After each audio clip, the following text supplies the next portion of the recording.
ઓમ નમઃ શિવાય. શ્રીમદ દેવી ભાગવતનો આપણે અધ્યાય 10 રાજા શાંતનુની કથા સાંભળીશું. હવે ઋષિઓએ પૂછ્યું. પરમ સિદ્ધ પ્રાપ્ત કરીને સુખદેવજી પરમ ગતિને પામ્યા. ત્યારબાદ દેવ શિરોમણી વ્યાસજીએ શું કર્યું? સૂતજી બોલ્યા. પુત્ર સુખદેવજીનો અંતરિક્ષમાં નિવાસ થઈ ગયો એ જોઈને વ્યાસજીના મનમાં શોક વ્યાપી ગયો. એટલામાં તેમણે પોતાની પુણ્યવતી માતા સત્યવતીની યાદ આવી. માતા સત્યવતીને દયનીય દશા યાદ આવવાથી મહાતેજસ્વી મુનિવર વ્યાસજીએ તે પર્વત શિખર છોડીને પોતાની જન્મભૂમિ પર પાછા આવી ગયા. સરસ્વતી નદીના સુરમ્ય તટ પર પોતાનો આશ્રમ બનાવીને ત્યાં જ રહેવા લાગ્યા. રાજા શાંતનુ ઘણા પ્રતાપી રાજા હતા. તેમણે સત્યવતીના ગર્ભથી 2 પુત્રોને જન્મ થયો હતો. મહારાજા શાંતનુનું નામ પ્રથમ પુત્રનું નામ ચિત્રાંગદ હતું અને બીજા પુત્રનું નામ વિચિત્રવીર્ય હતું. એક સમયની વાત છે. મહારાજા ચિત્રાંગદ વિશાળ સેના લઈને વનમાં ગયા હતા.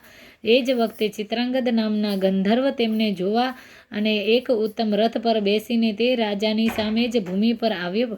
રાજા ચિત્રાંગદ અને તે વિચિત્રગાંધ નામધારી ગંધર્વ બંને એક સમાન પરાક્રમી હતા. ત્યારબાદ તે બંને કુરુક્ષેત્ર નામની પ્રસિદ્ધ જગ્યાએ ભયંકર યુદ્ધ કરવા લાગ્યા. અંતમાં રાજા ચિત્રાંગદ તે ગંધર્વના હાથે યુદ્ધમાં વીરગતિ પામીને સ્વર્ગે સિધાવી ગયા. સમાચાર મળતા ભીષ્મએ તેમના શ્રાદ્ધાદિ કર્મ કર્યા. ત્યારબાદ તેમણે વિચિત્રવીર્યને રાજગાદી સોંપી દીધી. હવે સત્યવતીના કુમાર વિચિત્રવીર્ય યુવરાજ થઈ ગયો. ભીષ્મજીને પોતાના નાના ભાઈના લગ્નની ચિંતા થવા લાગી. કાશીરાજને 3 કન્યાઓ હતી. રાજાએ 3 કન્યાનો સ્વયંવર યોજ્યો હતો. મહાન તેજસ્વી ભીષ્મજીએ એક રથ પર સવાર થઈને તે સ્વયંવરમાં પધાર્યા અને બધા રાજાઓને હરાવીને તેમણે 3 કન્યાઓને બળપૂર્વક મેળવી લીધી. પોતાના બાહુબળથી તથા બધા રાજાઓને હરાવ્યા બાદ 3 કન્યાઓને લઈને ભીષ્મજી હસ્તિનાપુર પાછા આવ્યા.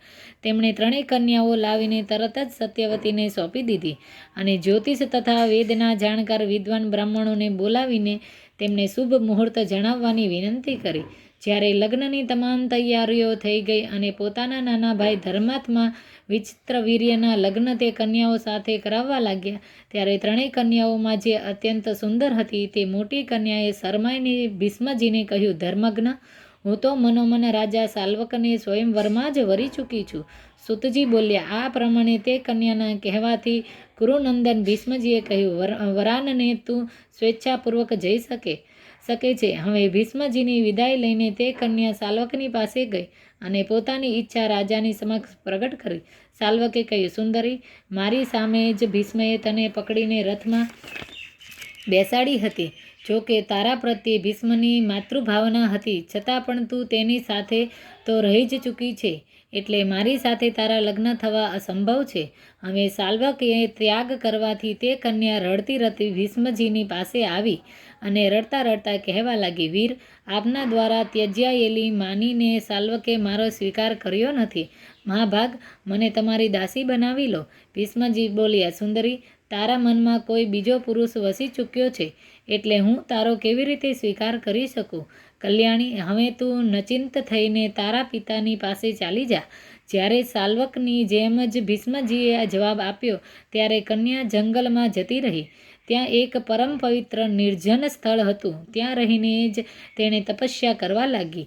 આ તરફ વિચિત્રવીરના 2 કન્યા સાથે લગ્ન થયા. કાશીરાજની તે બંને કન્યાઓ અત્યંત રૂપાળી હતી.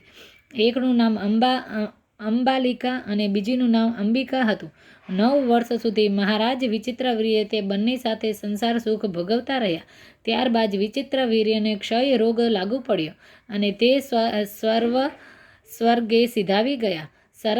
સત્યવતીએ અત્યંત દુઃખી થઈને ભીષ્મજીને કહ્યું, મહાભાગ પુત્ર, તું તારા પિતા શાંતનુના રાજ્યનો કારભાર સંભાળ, સાથે જ વંશની રક્ષા કરો. એવો પ્રયત્ન કર કે જેનાથી યયાતિનો વંશ લુપ્ત ન થાય. ભીષ્મજીએ કહ્યું, માતાજી, મેં પિતા માટે જે પ્રતિજ્ઞા લીધી હતી તેને આપ સાંભળી ચૂક્યા છો, એટલે હું ન તો રાજ્ય કરીશ કે ન લગ્ન. સૂતજી બોલ્યા. ત્યારે વંશ પરંપરા કેવી રીતે આગળ ચાલશે? એ ચિંતામાં સત્યવતી ગભરાઈ ગઈ. સત્યવતીએ પોતાના મોટા પુત્ર શુદ્ધાત્મા વ્યાસજીનું મનોમન ચિંતન કર્યું. સ્મરણ કરતાં જ તપસ્વી વ્યાસજી ત્યાં આવી પહોંચ્યા. ભીષ્મજીએ વ્યાસજીની પૂજા કરી. સત્યવતીએ તેમનું સન્માન કર્યું. માતા સત્યવતીએ પોતાના પુત્ર મુનિવર વ્યાસજીને કહ્યું, બેટા, વિચિત્ર વીર્ય હયાત નથી, એટલે તું સુંદર પુત્ર ઉત્પન્ન કર. વ્યાસજીએ માતાની વાત સાંભળીને તેમના વચનનો સ્વીકાર કર્યો અને પોતાની સ્વીકૃતિ આપી. જ્યારે અંબિકા ઋતુકાળના સ્નાનથી નિવૃત્ત થઈ ગઈ હતી, તેણે મુનિના માનસ સંયોગથી નેત્રહીન પુત્ર ઉત્પન્ન કર્યો. તે જન્માંધ બાળકને જોઈને સત્યવતીના મનમાં દુઃખ દૂર ન થયું. ત્યારે બીજી વહુને કહ્યું, તું પણ પુત્ર ઉત્પન્ન કર. ત્યારે એ જ પ્રકારે અંબાલિકાએ પણ ગર્ભ ધારણ કર્યો અને પાંડુ નામના પુત્રને જન્મ આપ્યો. 1 વર્ષ પછી સત્યવતીએ ફરીથી પુત્ર ઉત્પન્ન કરવા માટે વહુને પ્રેરણા આપી. મુનિવર વ્યાસજીને બોલાવીને તેમને વિનયપૂર્વક કહ્યું અને રાત્રિના સમયે તેમને શયન કક્ષમાં મોકલ્યા. તે સમયે વહુએ જાતે શયન કક્ષામાં જવાને બદલે પોતાની દાસીને મોકલી. તે દાસી ઉદરથી વિદુરજીનો જન્મ થયો, જે પૂર્ણાત્મા પુરુષ ધર્મના અંશ માનવામાં આવે છે. શ્રીમદ દેવી ભાગવતનો સ્કંધ 1 સમાપ્ત. ઓમ નમઃ શિવાય.